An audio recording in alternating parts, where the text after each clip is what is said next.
बिस्मिल्लाहिर्रहमानिर्रहीम। Ninth class आज हमने एक्सरसाइज 13.1 इसका क्वेश्चन नंबर 3 इंशाअल्लाह अज़ीज़ स्टार्ट करना है।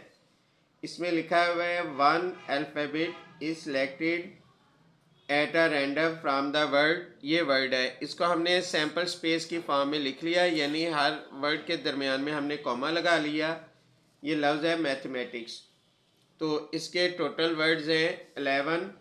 तो प्रोबेबिलिटी ऑफ गेटिंग, सबसे पहले हमने प्रोबेबिलिटी जो वॉल्स हैं उनकी प्रोबेबिलिटी हमने फाइंड आउट करनी है।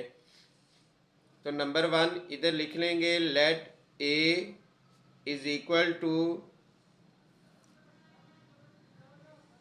इवन इज इक्वल टू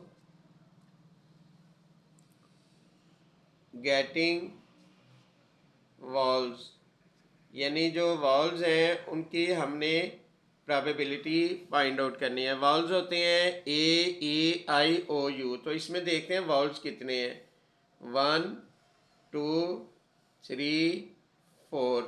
तो इसमें जो वॉल्स हैं उनकी तादाद है 4। तो यानी number of A is equal to, ये हो जाएगा 4। तो इधर हम इसकी प्रोबेबिलिटी लिख लेंगे। प्रोबेबिलिटी ऑफ ए, इसका फार्मूला हमने पढ़ा हुआ है, नंबर ऑफ ए ओवर, ये आ जाएगा नंबर ऑफ सैम्पल स्पेस। तो जो इस पूरे वर्ड में जो वाउल्स हैं वो टोटल 4 हैं। तो ये हो जाएगा 4/11। ये इसका पार्ट नंबर 1 का आंसर आ गया। उसके बाद पार्ट नंबर 2 ये हम लिख लेंगे, let B is equal to even.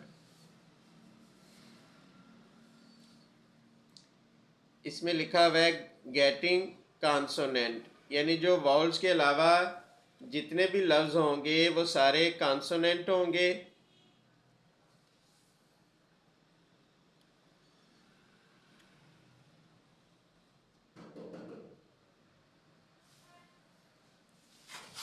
तो अब इसमें हम देख लेते हैं कॉन्सोनेंट कितने हैं।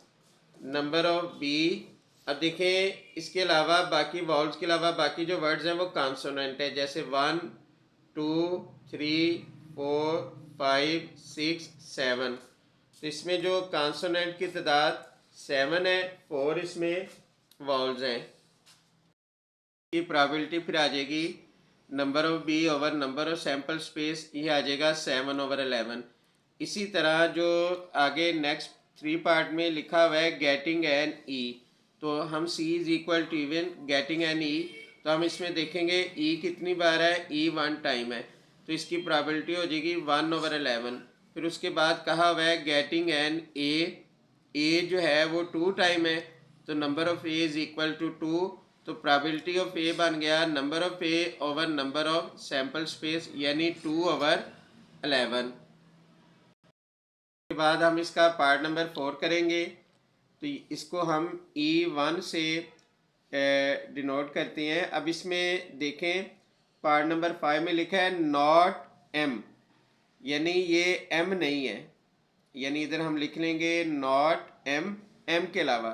तो इधर लिख लेंगे let E1 even not m, m के अलावा बाकी जो वर्ड्स हैं वो 9 बनते हैं। तो प्रोबेबिलिटी ऑफ E1 ये हो जाएगा number E1 over number of sample space. तो एम के अलावा बाकी जितने वर्ड्स हैं वो 9 है, तो ये हो जाएगा 9/11। तो उसके बाद जो नंबर 6 में कहा हुआ है नॉट एफ, एफ नहीं है, तो हम लिख लेंगे लेट एफ नॉट टी कहा हुआ है। तो एफ जो इवेंट है वो गेटिंग नॉट टी हो गया। तो नंबर ऑफ जो है एफ, ये टोटल 9 है, यानी जो टी को निकाल के, तो इसका जो फार्मूला आएगा probability of F number of F over number of sample space, यानी जिसमें टी नहीं है, विदाउट टी जो लफ्ज़ हैं वो टोटल 9 है, तो इसका आंसर भी 9/11 आ गया। तो इसको ध्यान से देख लें, अगर इसमें प्रॉब्लम है तो आपने लाजमी पूछना है। बाद हम क्वेश्चन नंबर 4 करेंगे। क्वेश्चन नंबर 4 में लिखा है Aslam roll a dice. Aslam ने एक डाई को रोल किया। तो हमें पता है कि लूडो का जो एक दाना होता है उसमें टोटल 6 साइड्स होती हैं। तो 1 2 3 4 5 6। तो इसमें हमारे पास नंबर ऑफ सैंपल स्पेस ये बन जाएगा 6। उसके बाद लिखा हुआ है what is the probability of getting 3 और 4। तो 3 या 4 की प्रोबेबिलिटी क्या होगी? तो इधर हम लिख लेंगे let a is equal to even getting the number 3 और 4। तो इसमें ए क्या बन जाएगा हमारे पास? ए इज इक्वल टू या तो 3 आएगा या 4। अब 1 से लेके 6 तक 3 भी 1 टाइम है, 4 भी 1 टाइम है। तो ये टोटल 2 नंबर बन गए। तो इसका number of A is equal to आ जाएगा 2। तो इधर हम लिख लेंगे number of A is equal to 2। Therefore probability of A is equal to ये आ जाएगा number of A over number of sample space. तो ये आ जाएगा 2/6। तो 2 1 ज़ार 2, 2 3 ज़ार 6। तो ये आंसर आ जाएगा 1/3। ये इसका आंसर आ गया। उसके बाद लिखा हुआ है also find the probability of not getting the number 3 और 4। यानी 3 और 4 के अलावा जो बाकी नंबर हैं उनकी प्रोबेबिलिटी निकालनी है। तो let B is equal to even is equal to इधर आ जाएगा नॉट गेटिंग 3 और 4। यानी 3 और 4 नहीं आएगा। अब देखें वो कितने नंबर फिर बन जाएंगे। Number of B is equal to 3 और 4 के अलावा बाकी हमने नंबर देखने हैं। वो 1 2 3 4 वो टोटल नंबर बन जाएंगे 4। तो therefore probability of B ये आ जाएगा number of B over number of sample space. तो नंबर ऑफ बी ये टोटल है 4 और नंबर ऑफ सैंपल स्पेस है 6।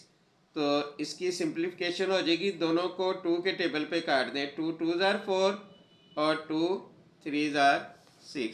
तो ये क्वेश्चन कंप्लीट हो गया। इसको ध्यान से देख लें।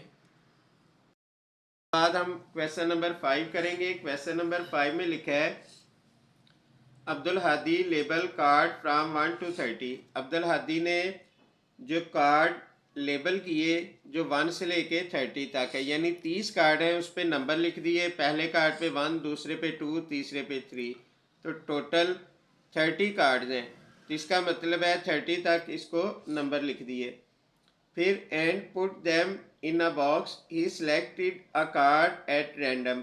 What is the probability that selected card containing the number 25। अब सबसे पहले हमने जो फाइंड आउट करना है वो हमने उस कार्ड की प्रोबेबिलिटी निकालनी है जिस पे 25 लिखा है। अब हमें भी पता है 1 से लेके 30 तक जो 25 है वो 1 टाइम आता है, यानी एक बार आता है। तो इसका मतलब है number of A is equal to 1 आ जाएगा।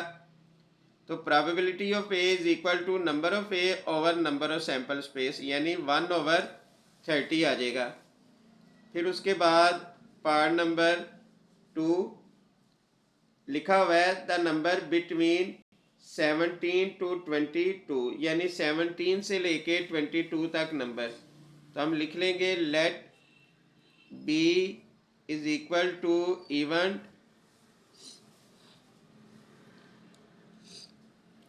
नंबर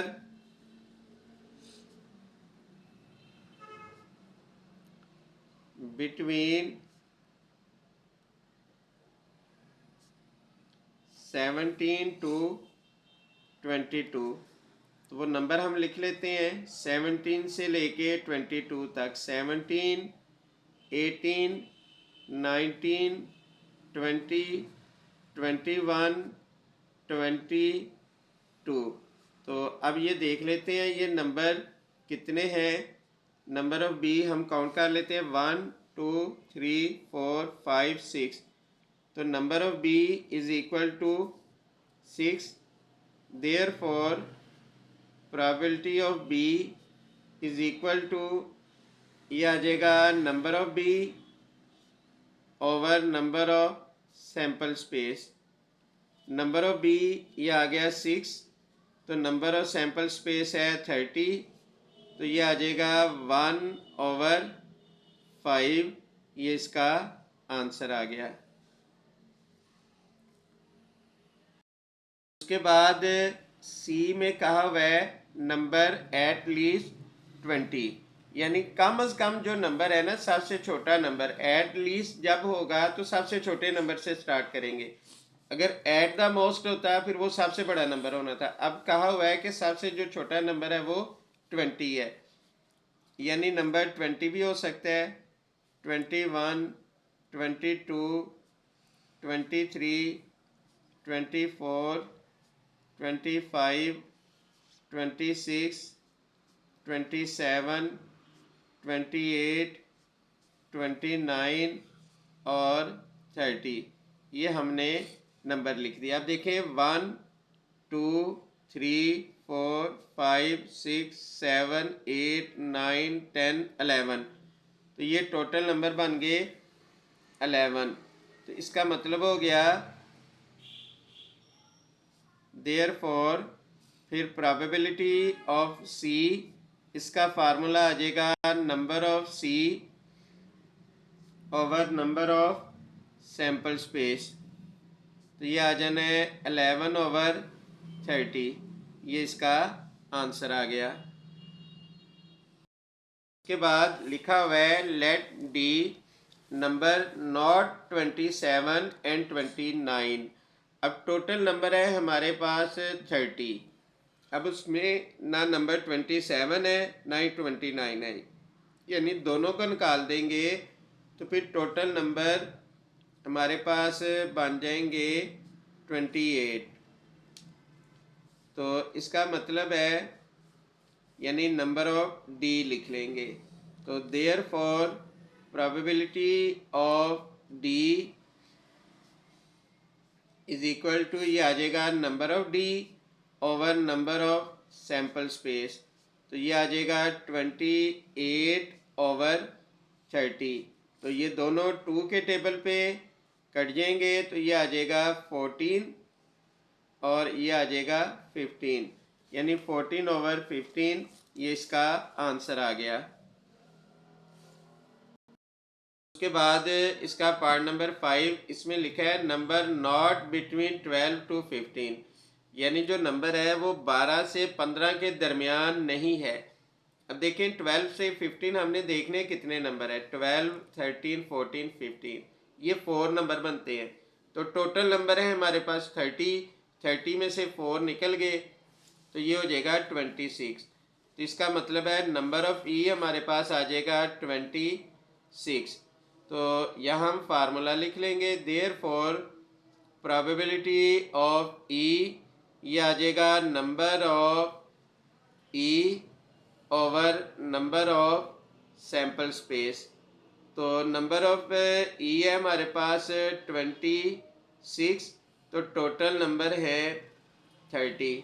अब इसको हम सिंप्लीफाई कर देते हैं, ये 2 के टेबल पे कट जाएगा, 13 आ जाएगा। इसको 2 के टेबल पे डिवाइड करेंगे, 15 आ गया।